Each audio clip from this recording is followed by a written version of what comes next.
सलाम दोस्तों, मैं हूं हयात और आप सुन रहे हैं कहानी मेरी जुबानी। अगर आप पहली बार हमारे चैनल पर आए हैं तो चैनल को सब्सक्राइब कर ले ताकि आगे आने वाली वीडियो आप तक आसानी से पहुंच सके।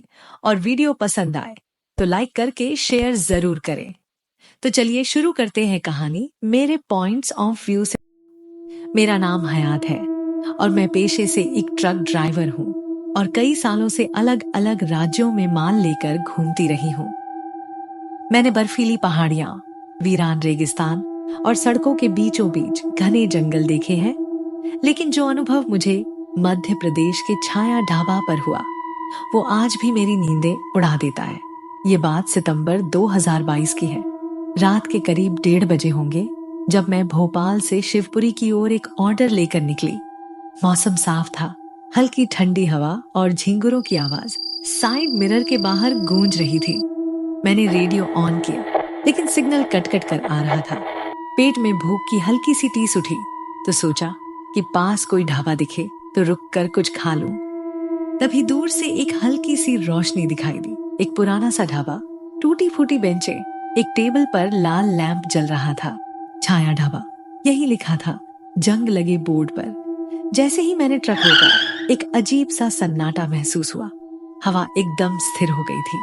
ढाबे के पास कोई भी नहीं था, लेकिन चूल्हे से धुआं उठ रहा था और किसी ने अभी अभी चाय बनाई हो वैसी महक थी। मैंने हौसला करके आवाज लगाई, कोई है क्या? तभी अंदर से एक धीमी सी महिला की आवाज आई, बैठिए, आप थक गए हैं। मैं चौंकी, लेकिन थकी हुई थी तो बैठ गई। सामने एक प्लेट में 2 पराठे और चाय लाकर रख दिए गए, वो भी किसी के न दिखाई दिए बिना। भूख के मारे मैंने 2 कौर लिए ही थे कि मुझे महसूस हुआ जैसे कोई मेरे पीछे खड़ा है। मेरी पीठ ठंडी हो गई। मुड़ने ही वाली थी कि फिर वही आवाज आई, कुएं तक छोड़ देंगे ना। मैं कांप गई। मुड़कर देखा तो एक सफेद साड़ी पहने उलझे बालों वाली औरत बिना पलक झपकाए मुझे घूर रही थी। चेहरा धुंधला था, जैसे धुएं से बना हो। मेरी सांसें थम गईं। मैं खड़ी हुई और ट्रक की ओर भागी, लेकिन ट्रक जैसे अपने आप स्टार्ट हो गया और वह औरत अब बगल की सीट पर बैठी थी, जैसे हमेशा से वहीं थी। मैं चिल्लाई, दरवाजा खोलने की कोशिश की, लेकिन कुछ काम नहीं आया।